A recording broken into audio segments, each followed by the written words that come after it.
Milý pane řediteli, víte, z čeho má starý člověk největší starosti? Že už na něm někomu nezáleží. Ale záleží a moc. Jenže já už svět nezměním. Ale vy tady v Surrider se o to snažíte. Pravda je, že když někde něco schází, aby péče byla dobrá, bereme to jako pozvání to změnit. A víte, co je na tom nejhezčí? Že v tom nejste sami. Myslíte naše dárce a podporovatele? Je to tak? Nejsme v tom sami. Jste v tom s námi.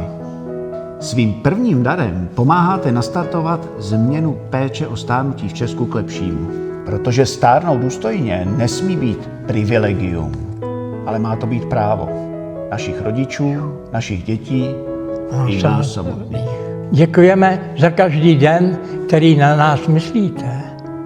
Děkujeme za každý den, který nám pomáháte.